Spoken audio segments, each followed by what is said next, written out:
prouver au monde entier et au peuple haïtien que nous avons la capacité de pouvoir nous mettre ensemble et d'offrir une alternative au pays. Et je crois que c'est le commencement et vous méritez la patrie, mesdames, messieurs.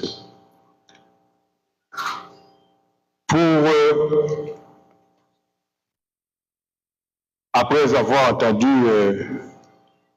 la synthèse de Madame Savary, j'ai le privilège de lire pour vous la dernière partie, qui est la résolution. Coalition des regroupements politiques pour l'avancement de la démocratie, partis émergents et alliés. Face à la situation d'instabilité politique chronique qui met en danger les fondements de la démocratie et le fonctionnement des institutions républicaines, considérant la dégradation accélérée des conditions de vie de la population et la détérioration du climat sécuritaire marqué par la perte de contrôle de certains territoires du pays, notamment dans la région métropolitaine de Port-au-Prince et dans le département de l'Artibonite, empêchant la libre circulation des personnes et des biens sur tout le territoire national. Considérant le consensus dégagé au sein de la coalition des regroupements politiques pour l'avancement de la démocratie, partis émergents et alliés, sur la nécessité de faire des propositions concrètes sur la conjoncture pour une gouvernance mieux adaptée à notre culture politique en vue de sauver cette période intérimaire. Considérant l'inefficacité du Conseil présidentiel de transition, CPT, et du gouvernement dans leur gestion de la chose publique depuis leur installation au sommet de l'État. Considérant l'implication présumée de 3 membres du CPT dans des scandales de corruption,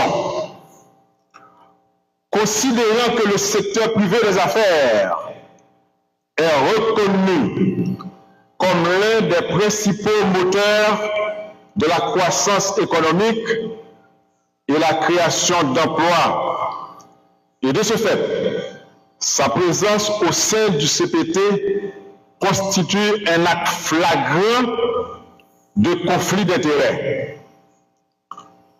Considérant que les 2 conseillers observateurs constituent une charge non justifiée pour l'État, vu qu'ils sont nettement en dehors de la mission qui leur a été confiée.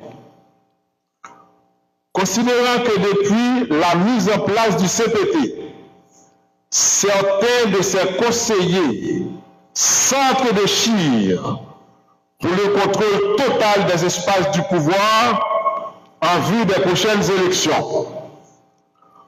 Considérant que la présidence tournante instituée par le CPT est en contradiction flagrante avec l'accord du 3 avril 2024 pour une transition pacifique et le décret du 12 avril 2024 portant sa création.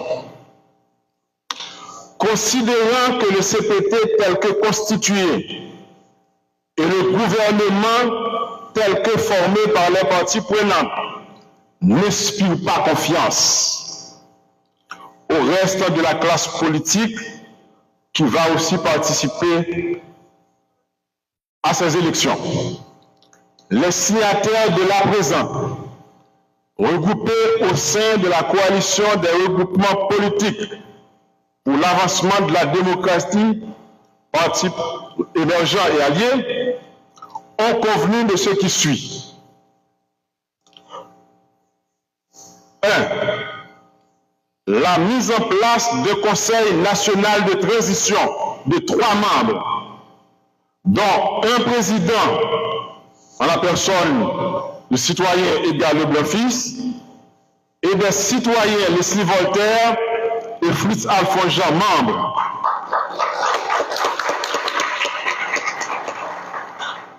2. Trouver un accord avec tous les secteurs politiques du pays en vue de garantir la légitimité des prochaines élections. La gouvernance assurée par un Premier ministre qui, en concertation avec le président du CNT, engage des consultations auprès des forces vives de la nation pour la mise en place d'un gouvernement de sauvetage national. Mission du gouvernement de sauvetage national. Le gouvernement de sauvetage national a pour mission de 1. Rétablir la sécurité sur tout le territoire national.